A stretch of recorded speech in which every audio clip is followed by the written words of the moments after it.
आज force and Newton's laws of motion में third lecture हम शूट कर रहे हैं। और आज से पहले जो दो लेक्चर हमने इसमें आपको शेयर किया उसमें न्यूटन्स लॉ का जो 9-10 लेवल का यानी बेसिक जो था, first law, second law, third law, ये सब चीज़ जो थी बातें, उस पर आधारित जो कॉन्सेप्ट थे और साथ में उससे रिलेटेड जो कुछ बेसिक प्रॉब्लम्स थे उसकी बात करी हमने। जो actually Newton's laws of motion का अब काम काज हम लोग करने जा रहे हैं वो बहुत इम्पोर्टेंट है और वो नया है इस सिलेबस। इस सिलेबस का मतलब 11th में जो पहले 9-10 पर हम लोग नहीं, 9th क्लास में नहीं कर पा रहे थे, उसके लिए ये अब नई बात आने वाली है। आइए शुरू करते हैं इस नए सिलेबस को। और न्यूटन्स लॉ ऑफ मोशन में जो स्टैंडर्ड चीज़ पढ़ना है वो क्या है, एकदम बिल्कुल बारीकी से समझने की ज़रूरत है। एक बात और, फोर्स के कुछ कुछ क्वालिटीज़ की चर्चा हमने तो की है और कुछ फोर्स के क्वालिटीज़ की चर्चा स्टेप प्रोसेस में जैसे जैसे टॉपिक आता जाएगा उस हिसाब से हम आपको करते चले जाएंगे, तो उसके लिए परेशान होने की बिल्कुल ज़रूरत नहीं है। अगर मान लेते हैं यहाँ पर चर्चा सारे फोर्सेस की नहीं हो पाती है तो टॉपिक में जब आगे बढ़ेंगे, ग्रेविटेशन पढ़ेंगे तो ग्रेविटेशनल फोर्स की बात करेंगे, कंजर्वेटिव फोर्स क्या होता है, नॉन कंजर्वेटिव फोर्स क्या होता है, इंटरनल फोर्स क्या होता है, एक्सटर्नल फोर्स क्या होता है, टाइम डिपेंडेंट फोर्स किसको कहते हैं, पोजीशन डिपेंडेंट फोर्स किसको कहते हैं, कांस्टेंट फोर्स क्या होता है, सारी बातें एकदम बिल्कुल आपके पाथवे पर एकदम इंतजार कर रहा है, सबकी चर्चा करेंगे। कॉन्टैक्ट फोर्स देखा हमने, नॉर्मल फोर्स जिसको रिएक्शन भी कहते हैं, एक तरह का रिएक्टिव फोर्स है वो, तो ये सब चीज़ें हैं। टेंशन है, बहुत सारी बातें, स्प्रिंग फोर्स की बात होनी है। मैं कितनी बात बताऊं, अपने आप देखेंगे कि धीरे धीरे टॉपिक में आगे बढ़ें तो हम लोग चीज़ों को लगातार सीखते चले जाएंगे। आज शुरू करते हैं। सबसे पहले दो बातें हमें समझनी है।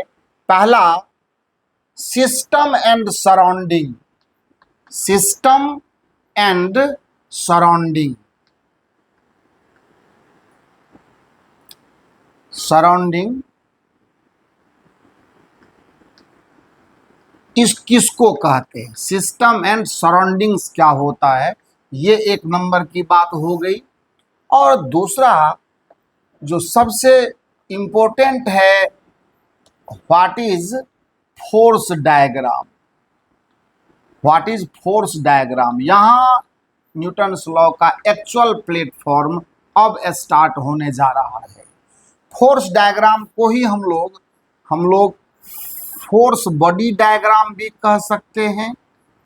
फोर्स बॉडी डायग्राम यानी वर्ड के भी अलग अलग हैं, या इसी का नाम जो है फ्री बॉडी डायग्राम भी कहा जाता है। फ्री बॉडी डायग्राम, आप जैसे चाहो वैसे चीज़ों को प्रोनाउंस करो, लेकिन जो थीम है वो सेम है, थीम में कोई फर्क आने वाला नहीं है। सो फोर्स डायग्राम क्या होता है, फोर्स बॉडी डायग्राम या फ्री बॉडी डायग्राम क्या होता है, सिस्टम एंड सराउंडिंग्स हम लोग किसको कहते हैं, ये हो गई बात। तो अभी जो चीज़ें हम लोग सीखने जा रहे हैं, एक्चुअली ये टॉपिक अब आ रहा है connected body motion. Connected body motion की बात जब हम लोग शुरू करते हैं तो कनेक्टेड बॉडी मोशन की बात जब हम लोग शुरू करते हैं तो इन सब चीज़ों को पढ़ने की हमें आवश्यकता पड़ती है। बहुत अच्छी बात है। सबसे पहला हमने सवाल लाया आपके लिए कि सिस्टम किसको कहते हैं और सराउंडिंग्स किसको कहा जाता है। मैं एक छोटा सा एग्जांपल जो एकदम बिल्कुल इजीली आपको समझ में आ जाए उसका हेल्प लेते हैं। सपोज कीजिए आप, मैं एक एग्जांपल ले रहा हूँ, बहुत अच्छे से समझ में आएगा आपको। सपोज कीजिए कि किसी सीनियर सर्जन के पास आपके फैमिली का या आपके रिलेटिव के किसी का इलाज करवाने के लिए, सर्जन जहाँ ऑपरेशन होता है, आप किसी डॉक्टर के पास जाते हैं, काफ़ी फेम है उस डॉक्टर का, काफ़ी बेहतरीन क्वालिटी की सर्जरी होती है उसकी, तो इसका मतलब है कि वहाँ पर पेशेंट की काफ़ी भीड़ होगी।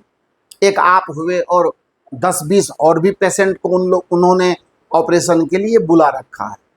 सो कॉल्ड अगर मैं ये बात कहूँ कि 10, 5, 20 पेशेंट हैं ऐसे जिनकी आज के डेट में सर्जरी होने वाली है, किसी का पेड़ का होने वाला है तो किसी का हर्निया का होने वाला है, किसी का कुछ तो किसी का कुछ। तमाम पेशेंट्स बाहर इंतज़ार कर रहे हैं। और एक होता है ऑपरेशन थिएटर, एक होता है ऑपरेशन थिएटर, जिस रूम में, जिस हॉल में सारे ऑपरेशन के सेटअप लगे होते हैं और एक बेड होता है, जिस बेड पर, जिसको स्ट्रेचर वगैरह बोलते हैं हम लोग, उस बेड पर पेशेंट को रख कर एंड सारे जो मशीन्स उसके हैं वो सभी लगा करके और तब उसका जहाँ भी जितना भी टाइम लगे जो भी प्रोसेस हो करके उसका ऑपरेशन कर दिया जाता है। मैं आपको ये बताना चाहता हूँ कि उन तमाम जितने भी 4, 5, 10 पेशेंट्स वहाँ पर थे, जिसको हम फिजिक्स की भाषा में ग्रुप ऑफ बॉडीज कह सकते हैं, उसमें से जिस बॉडी को निकाल कर, जिस बॉडी को सेलेक्ट करके आप ऑपरेशन स्टार्ट करते हैं, यहाँ पर तो कोई सर्जरी होना नहीं है। ऑपरेशन का मतलब यहाँ पर ये होता है कि उसके ऊपर कौन कौन से फोर्स लगाए जा रहे हैं, किस फोर्स का कैसा इफेक्ट है, उन तमाम बातों की चर्चा करने के लिए उस ग्रुप ऑफ बॉडी में से जिसको आप चुनते हैं। हाँ, ये बात अलग है कि हम एक सिंगल बॉडी को भी चुन सकते हैं, एक से अधिक बॉडी को भी चुन सकते हैं, लेकिन जब एक साथ उसको लाएंगे तो वो सिंगल बॉडी के रूप में माना जाएगा और उसी का नाम हम लोग सिस्टम देते हैं। यानी अब इतना एग्जाम्पल के बाद आपको ये बात समझ में आनी चाहिए कि सिस्टम कुछ है नहीं, it is the name of a body और ग्रुप ऑफ बॉडीज, है ना, upon which we just mention all the forces applied by its surrounding. अब सराउंड सिस्टम जब समझ में आ गया तो सराउंडिंग भी समझ में आएगा। सराउंडिंग किसको कहते हैं? सराउंडिंग हम कहते हैं कि वो उस बॉडी को टच करते हुए, जिसको आपने सिस्टम माना, तो उस सिस्टम को टच करते हुए, डायरेक्ट टच करते हुए, डायरेक्ट टच का मतलब फिजिकल टच करते हुए, वे सभी एजेंट्स जो सिस्टम के अगल बगल हैं उस पर फोर्स अप्लाई कर रहे होते हैं। तो उन तमाम ग्रुप ऑफ बॉडीज को जो उस सिस्टम के ऊपर फोर्स लगा रहा होता है उसे ही हम उसका सराउंडिंग कहते हैं।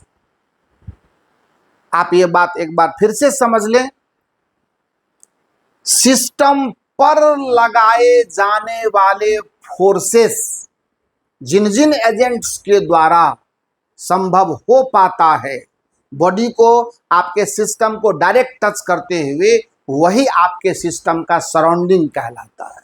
इसलिए इस बात की संपूर्ण जानकारी हमारे पास होनी चाहिए कि हमारा सिस्टम कौन है और उस सिस्टम का सराउंडिंग कौन है।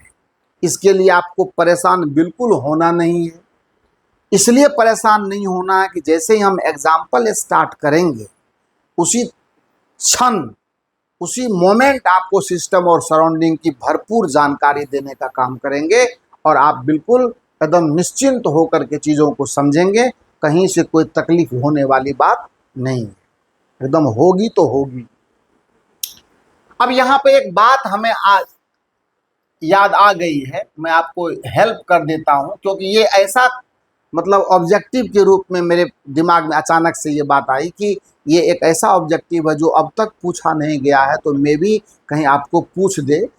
देखिए, फोर्स का जो SI यूनिट होता है ना, वो होता है न्यूटन, है ना। अगर आप वर्ड में लिखे तो ये होता है न्यूटन, है ना।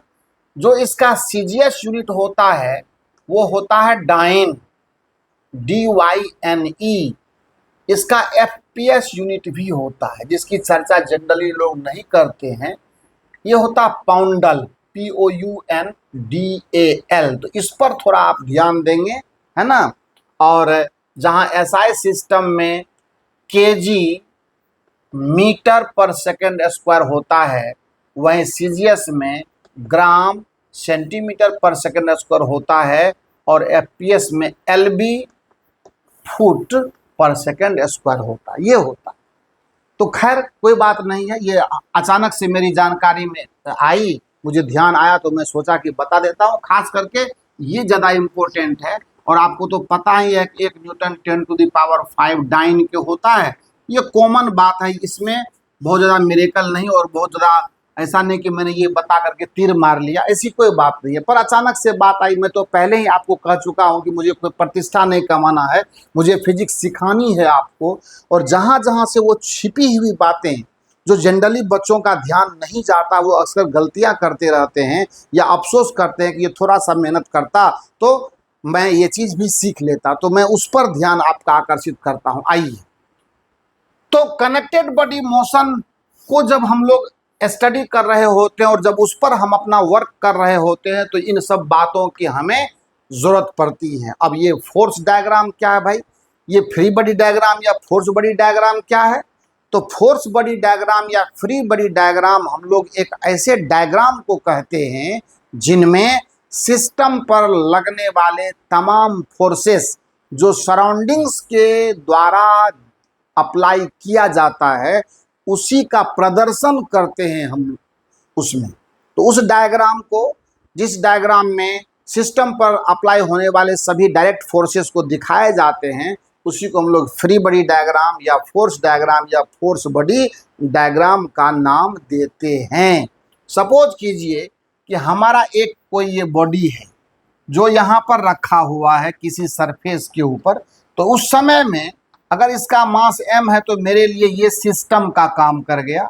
और मैंने ये देखा कि एक जो है वो mg यूनिवर्सल फोर्स आपको पता है, इसके ऊपर मान लेते इधर की तरफ एक फोर्स लगने लगा, इधर लगने लगा, हो सकता है इधर से कोई फोर्स लग रहा हो सकता है इधर से कोई फोर्स F2 लग रहा हो सकता है इधर से कोई फोर्स F3 लग रहा हो सकता है इधर की तरफ कोई फोर्स F4 लग रहा हो, है ना। और इसके चलते what ever be the situation, acceleration किधर आ रहा है नहीं आ रहा है वो बात की बात है, तो उस समय में ये आपको एक तरह का फोर्स डायग्राम शो कर रहा है, क्योंकि ये सभी फोर्सेस जो नज़र आ रहे हैं ना, ये सभी फोर्स आपके सिस्टम को डायरेक्ट टच करते हुए अप्लाई हो रहा है। So this is the very well example of force diagram और फोर्स बॉडी डायग्राम। इसके और भी बहुत सारे हो सकते हैं, मैं आपको बता रहा हूँ ना। आइए देखते हैं नेक्स्ट एग्जाम्पल लेकर के, आपको चीज़ें सिखा रहे हैं, क्योंकि बेसिक जो भी चर्चा करने वाली बात थी वो हमने कर दी। अब कनेक्टेड बॉडी मोशन भी जिस बच्चे को पता नहीं कि मोशन ऑफ कनेक्टेड बॉडीज क्या होता है, तो मैं आपको ज़रूर बताऊंगा कि आप एक एग्जाम्पल फिर मैं लेता हूं आपके लिए। आप लोग आजकल जो है सो ट्रेन से खूब सफ़र करते होंगे। आजकल कौन बच्चा जो ट्रेन से सफ़र नहीं करता, जनरली करता ही करता है। मान लेते हैं ट्रेन इस तरह से चल रही है, इस तरह से, है ना, देखा जाए ध्यान से। फिर देखिए एक डब्बा ये वाला है ना। आजकल तो बहुत लंबी लंबी ट्रेन बनने लगी है, ये डब्बा है ना। और अब लास्ट में एक इंजन डाल देते हैं और ये इंजन जो है वो ऐसा है, और इस इंजन ने, ये इंजन है जिसका इधर से, और ये अब आजकल तो इलेक्ट्रिक इंजन चलता है, ये पेंटो इसका है, और इस पर ये लाइट लगा हुआ, ये इंजन है। अब मैं आपको ये कह रहा हूँ कि इंजन यहाँ चल रही है, इंजन स्टार्ट हुआ, इंजन ने अपना मोशन स्टार्ट करा, तो मैं कह रहा हूँ कि इंजन से काफ़ी दूर ये वाला डब्बा नंबर 1 है, 2 है, 3 है, 4 है, इंजन यहाँ चल रहा है, उसके साथ 4th नंबर का जो डब्बा है, जो बग्गी है, वो भी साथ में जाने को मजबूर है। तीसरा भी मजबूर है, दूसरा भी मजबूर है, पहला भी मजबूर है। इसका मतलब है कि एक बॉडी के मूवमेंट के चलते अगर उनसे जुड़ी हुई तमाम उन सभी बॉडीज को चलने की मजबूरी हो जाए तो इसे ही हम लोग कनेक्टेड बॉडी मोशन कहते हैं। बल्कि ये पता नहीं है इसको कि इस इंजन को ये पता नहीं है कि, या इस डब्बे को पता नहीं कि इंजन कहाँ है, पर चलने को वो मजबूर है, क्योंकि कनेक्शन यहाँ पर है, कनेक्शन यहाँ पर है, कनेक्शन यहाँ पर है, और कनेक्शन यहाँ पर। So this is the very well example of connected body motion. और आप देखिए, पढ़ने के लिए स्टेप में आएंगे तो सारे पढ़ाई करेंगे हम लोग। देख लीजिए यहाँ पर, यहाँ मान लेते ये मास पुली सिस्टम के रूप से में जाना जाएगा, ये मान लेते पुली नंबर 2 है, ये पुली नंबर 3 है, यहाँ भी एक मास लगा सकते हैं आप, या आपकी मर्जी हो, आप मन हो तो यहाँ भी एक पुल्ली लगा सकते हैं। लेकिन मैं आपको ये बताना चाहूँगा, इसमें से अगर किसी एक को हम चलने के लिए छोड़ दें, ये M1 है, ये मान लो M2 है, ये मान ले M3 है, ये मान लेते हैं M4 है, तो इस तरह से अगर इसको एक बॉडी को हम रिलीज कर दें तो आप ये देख रहे हैं जिस तरह का इसका इंफ्रास्ट्रक्चर है, जैसा ये बना हुआ सिस्टम है, जिस तरह से व्यवस्थाएं हैं, एक के चलने से दूसरे भी चलने के लिए मजबूर हो जानी है, तो इसी को कनेक्टेड बॉडी मोशन कहते हैं। बहुत बहुत एग्जाम्पल्स हैं, इसकी कोई कमी नहीं है, आप जितना चाहें उतना देखें, कहीं से कोई परेशानी नहीं है। यहाँ आप इसको लगा करके एक मास आप इस तरह से चला दीजिए, जैसा मर्जी हो। मैं तो कह रहा हूँ ना कि आपको कोई दिक्कत नहीं आनी है, मैं आपको सिर्फ सिखा रहा हूँ, दिखा रहा हूँ। यहाँ भी चाहे तो आप पुल्ली लगा दें, सवाल को कितना भी चाहे तो खतरनाक आप कर सकते हैं। अब देख लीजिए, अब एक को कोई अगर चलाता है तो बाकी सब उसके साथ चलने के लिए लाचार हैं। तो so these are the examples of connected body motion. So Newton's law में इन तमाम बातों को हम लोग समझेंगे। तो बेसिकली कनेक्टेड बॉडी मोशन भी को सीखा हमने, सिस्टम सराउंडिंग को सीखा। अब आइए एक एक करके हम आपके लिए एग्जाम्पल रिप्रेजेंट करते हैं और उस एग्जाम्पल के हिसाब से काम को आगे बढ़ाते हैं। आइए एकदम स्टेप उठाएंगे जीरो लेवल से, क्योंकि मेरा काम ही है जीरो से हीरो बनाना आपको, और गलतियों से आपको क्या करना, परहेज करवाना, उससे बचा कर रखना, ताकि फिजिक्स बेहतर हो, आपका कॉन्सेप्ट सही तरीके से आपके अंदर आए। आइए अब एग्जाम्पल पहला उठाते हैं। सवाल छोटे लेवल से उठेगा और ये बहुत बड़े लेवल तक जाने वाला है। सपोज कीजिए कि 3 मासेस M1 है, एक M1 है यहाँ पर, और इससे जुड़ा हुआ एक कोई मास दूसरा M2 है, और इससे जुड़ा हुआ कोई एक मास M3 है। यहाँ आपको इंटरनल एक्सटर्नल फोर्सेस सारे चीज दिखाए जाएंगे, सिस्टम दिखाया जाएगा, सराउंडिंग दिखाया जाएगा, and a force F is applied from left. Just this is pushing force. आप जानते हैं ना, फोर्स को पुश और पुल के रूप में भी स्टडी किया जाता है। एंड जिस हॉरिजॉन्टल सरफेस पर ये आपका सिस्टम, ये ग्रुप ऑफ बॉडी रखा हुआ है, ये स्मूथ है, यानी अभी मैं आपको फ्रिक्शन से मुलाकात नहीं, स्मूथ हॉरिजॉन्टल सरफेस है ना, स्मूथ हॉरिजॉन्टल सरफेस पर आपका ये मतलब तीनों बॉडी एक दूसरे के कांटेक्ट में रहते हुए रखा हुआ है। तब कहता है कि आप बता दीजिए कि M1 M2 M3 का जो एक्सीलरेशन होगा उसका वैल्यू कितना आएगा। बिल्कुल, अब आप देखें कि मैंने M1 M2 और M3 को एक साथ देखा है, और जाहिर सी बात है कि जब पीछे से ये फोर्स F इसको पुश करेगा, तो पुश करेगा तो ये तीनों ही मास जो होंगे ना, एक साथ सेम एक्सीलरेशन से मूव करेंगे।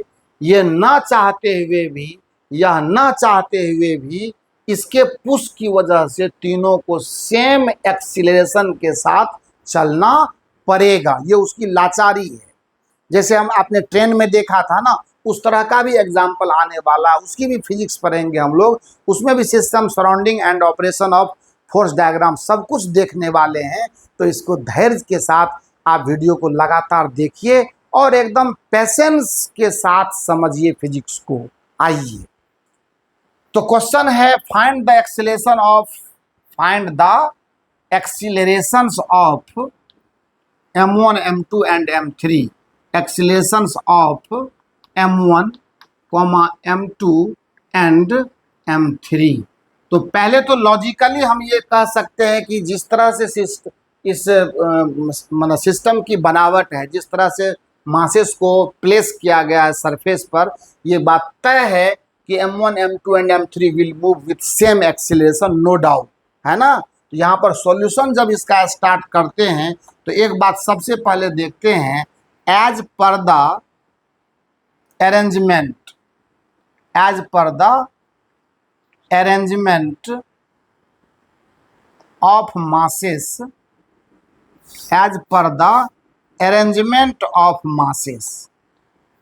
थोड़ा स्पष्ट लिख देते हैं, arrangement of M1, M2 and M3, these all will move with same acceleration, these all will move with same acceleration, इसमें कोई संदेह की बात नहीं है, ये सभी ठीक है। अब मैं क्या करता हूं, देखिए अब यहां से हमने अगर M1 को सिस्टम माना तो क्या कहेंगे, now for system M1, now for system M1।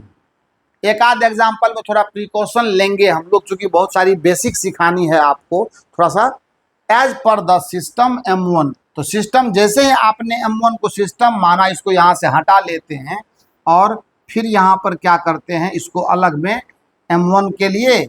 अब आप ध्यान से देखें कि पहला तो M1G इस पर लगेगा, फोर्स ऑफ ग्रेविटी है, इसको तो हम लोग इससे बच नहीं सकते, यूनिवर्सल फोर्स है ये। और जैसे ये M1 से नीचे खींचता है तो वो दबाव किसके ऊपर पड़ता है, इस सरफेस पर पड़ता है, और सरफेस क्या करता है, इसको एक रिएक्शन देता है जिसको नॉर्मल रिएक्शन कहते हैं। मैंने आपको सिखाया हुआ था कि नॉर्मल रिएक्शन जो है, रिएक्शन देखिए, या रिएक्शन बोलिए या नॉर्मल रिएक्शन बोलिए, नॉर्मल का मतलब कॉन्टैक्ट सरफेस पर ये परपेंडिकुलर लग रहा है।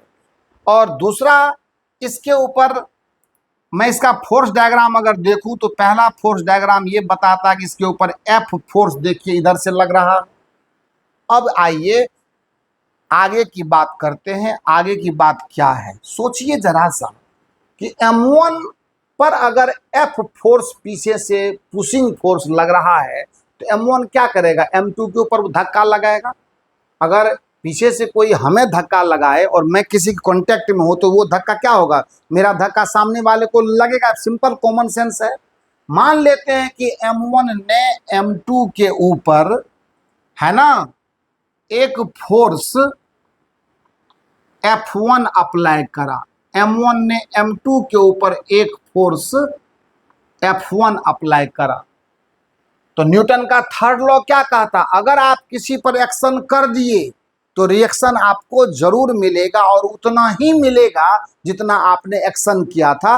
And this is the third law. इसका मतलब है इसके ऊपर भी F1 फोर्स लगेगा, यानी कहने का मतलब ये हुआ कि F1 फोर्स जो है वो इस M1 सिस्टम के ऊपर लगा।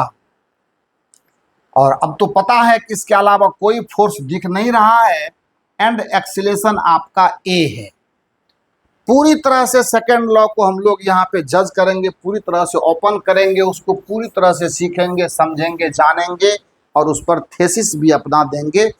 अब इसके लिए इक्वेशन ऑफ मोशन लिखते हैं हम लोग, इसीलिए equations of motion, equations of motion.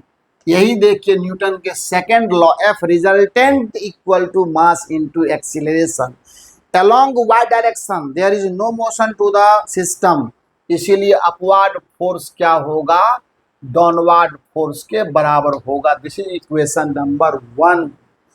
And जिस डायरेक्शन में एक्सीलरेशन आपके सिस्टम को मिला है, इसका मतलब आपका फोर्स उसी डायरेक्शन में अनबैलेंस है।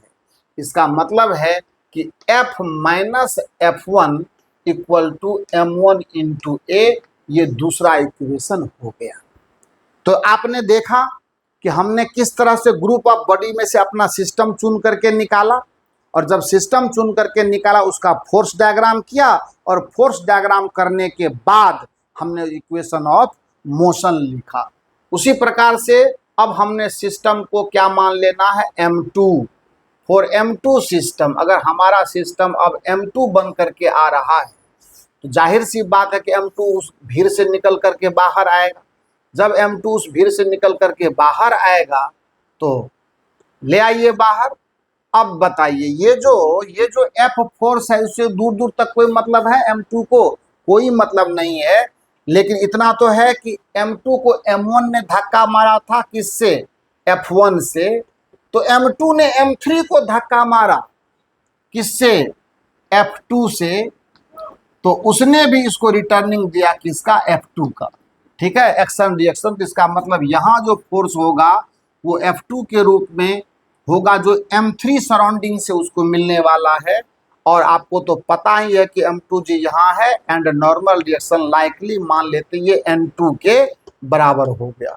इक्वेशन ऑफ मोशन, फिर एक्सीलरेशन आपका वही ए रह गया। सब देखिए समझ में आना चाहिए बढ़िया से। अब क्या होगा, यहाँ से N2 बराबर क्या होगा, M2G, इक्वेशन नंबर थर्ड होगा। और फिर यहाँ से देखिए F1 के डायरेक्शन में फोर्स अनबैलेंस है, F1 minus F2 equal to M2A, equation number 4 हो गया। तीन इक्वेशन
का मानूं taking m1 plus m2 as a system. आप देखें तो बढ़िया बात है। अब इस दोनों को सिंगल बॉडी मान लीजिए, उसका मास मान लीजिए m1 प्लस m2 के बराबर है। अब जब इधर से फोर्स लगेगा, ये इसको धक्का मारेगा, मान लो F1 से, रिटर्निंग में इसको भी क्या मिलेगा, F1 मिलेगा। तो यहाँ पर ले लेते हैं इसको अलग में, जैसे सिस्टम माना तो मैं इसको अलग करके लाऊंगा ना, तो एकदम बिल्कुल ला रहा हूँ, आप घबराएं नहीं। और अब देखें, इधर से जो है एक फोर्स F लगा और इधर से एक फोर्स F1 लगा। एक्सीलरेशन अभी भी इधर ही है A, और नॉर्मल रिएक्शन आपको यहाँ पर m1 plus m2 into ji and ये मान लो n1 के रूप में। इक्वेशन ऑफ मोशन लिखना तो लाजमी बनता है। क्या होगा, इसीलिए आप यहाँ लिख पाएंगे, यहाँ मैं लिख देता हूँ इसका इक्वेशन ऑफ मोशन। इसीलिए मैं m1 इक्वल टू लिख पा रहा हूँ m1 plus m2 into g, equation number 1, and f minus f1 equal to m1 plus m2 into a, equation number 2। ठीक है। अब मैं m3 के लिए बात करता हूँ, 4m3। अब ये मेरा सिस्टम है, तो ठीक है, आपने m3 को अलग सिस्टम माना तो m3 को आप अलग कर लो, और जब अलग करोगे तो जाहिर सी बात है कि इसके ऊपर सिर्फ और सिर्फ यही फोर्स एक F1 दिखाई दे रहा है, जो ये सिस्टम, ये सराउंडिंग इसके ऊपर लगा रहा है पुशिंग के रूप में, और इधर की तरफ बेचारा कोई फोर्स नहीं है। तो नीचे हो जाएगा कितना, m3g, और ऊपर हो जाएगा नॉर्मल रिएक्शन m2, और इसीलिए आप लिख पाएंगे कि m2 बराबर m3g and f1 equal to m3a, equation number 3, equation number 4। कहीं से कोई दिक्कत हो रही है? कहीं से कोई दिक्कत, कोई सवाल ही पैदा नहीं होता है।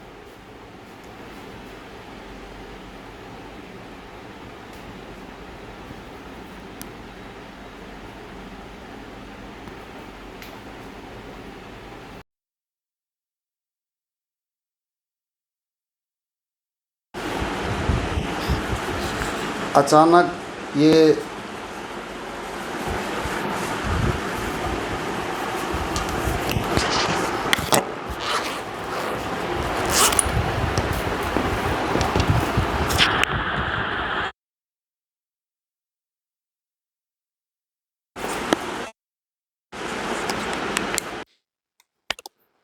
माइक थोड़ा सा डिस्चार्ज हो गया था, तो उसको चेंज करना।